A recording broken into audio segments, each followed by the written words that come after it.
Now, there's a lot to unpack on Trump's State of the Union address. He has spoken for over an hour and a half and broken the previous record of Bill Clinton's in 2000. He spoke on the US economy, tariffs, murder rates, along with many other issues. Now, here to help me unpack all of that is Associate Professor Orkhan Valiev, Head of Department in Kaiser University, who is currently in the US, Cleveland. Welcome to the program.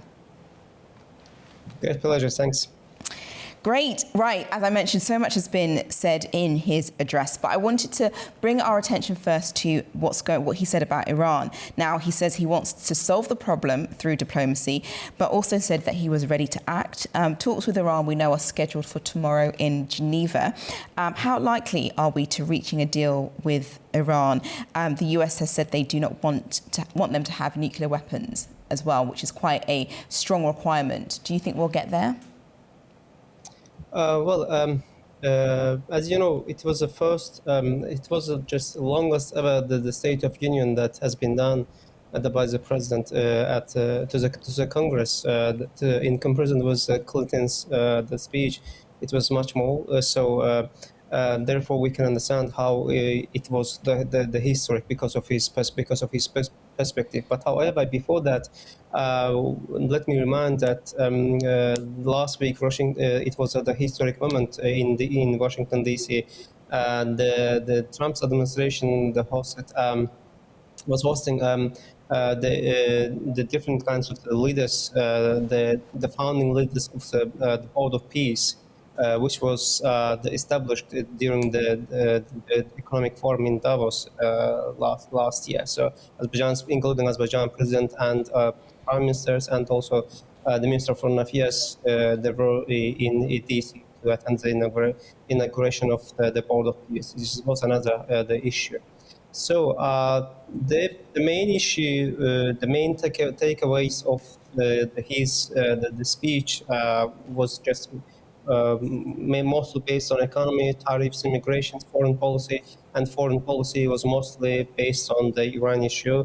He said that I'm focused on diplomacy rather than some intervention. But however, clearly mentioned that his administration won't allow any kinds of developing a nuclear weapon in terms of the Iranian case. So it seems that yes, it will have some, how to say, just the strict the diplomatic meetings, negotiations between Iran and the United States. But however, his position was very clear that I would like to just solve the problems through the diplomacy. But however, we won't let to developing a nuclear weapon in terms of Iran. Yes, and my question in that sense, obviously, it looks ahead to tomorrow's talks in Geneva. Do you think, obviously, Iran is also very much keen to have talks with the US in order for there not to be a conflict in the region? And obviously, we've seen a massive military buildup. What do you think is likely to happen? Actually, over the last the period that we have seen the both sides' reaction to the process. We have at the same time the positive and negative reactions. But however, the Trump's the position was clear while delivering his speech to the Congress. Okay, I want diplomacy. It is the positive side, but the serious issue is that Iran, from his perspective, Iran must be on the table and agree to stop developing the nuclear weapon that will facilitate how to say reaching an agreement with the United States. But it's not easy to predict the situation because. Not just in Iran, the situation is somehow uncertain. But you know, the regional countries has different kinds of reaction. For example, Turkey, while his annual the press conference, the foreign minister Hakan Fidan said that Turkey's position is clear. Turkey doesn't want to any kinds of intervention to Iran, and Iran's the stability will have some the meaning to the establishment and keeping the stability in the region. So the situation is uncertain, and also the regional actors have different kinds of the position in that issue, but therefore it's not easy to predict the future. Turning to tariffs now, which he has called the Supreme Court's decision unfortunate, but is promoting his 15% global tariffs. How might some countries respond to this? Because currently, right now, a 10% levy is in place. It seems that the tariffs somehow equal some economy. Just the Trump's administration believes that their position is much more better than in comparison with the previous administration in terms of inflation and many other the issues. And also they couldn't have make an agreement with the court in terms of the tariff issues, any other issue, Supreme Court.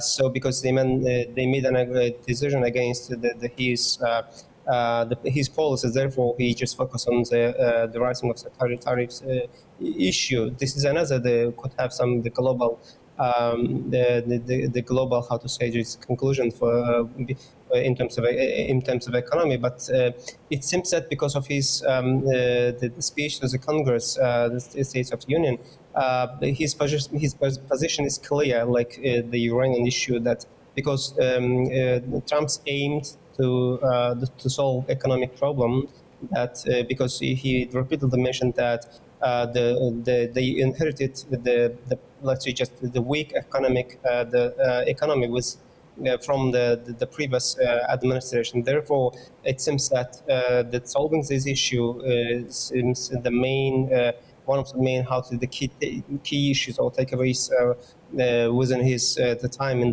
the office. Therefore, I don't think that he won't he will leave his position in that the issues that he wants to solve. Right. Well, Trump also mentioned peace through strength and building the US military to be the most powerful on earth, along with suggesting that NATO also increase its defense. What message does that send? Actually, he said that, yes, the military should was part of his speech as well. He just briefly he said that the military forces is one of the best one, so he's ready for any kinds of the defense the defense of the country. So as you know, the perception of the NATO is different. Therefore, the United States, during his the second time in the office, has somehow this confrontation with the European allies, something like that. So maybe we can consider the establishment of the port of peace with that different issue and so on. So, but he said that the United States military forces are ready to defend the country in any times, in any conditions. So that he mentioned during his speech. And what do you think his overall state of address tells us about his domestic and foreign policies?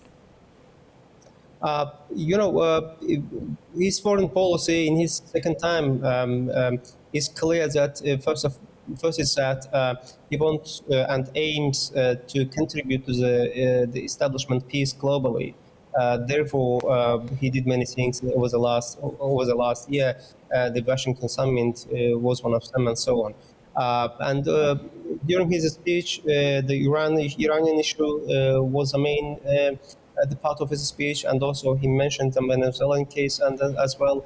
But didn't say just much the clear about the Groenland issue that he mentioned, emphasized repeatedly over the last the months. But however, we haven't seen much during his speech to the Congress. So this is what just briefly his takeaways of his the foreign policy during the speech to Congress. Well, thank you very much, Professor Aliyev, for talking us through that. Thank you again.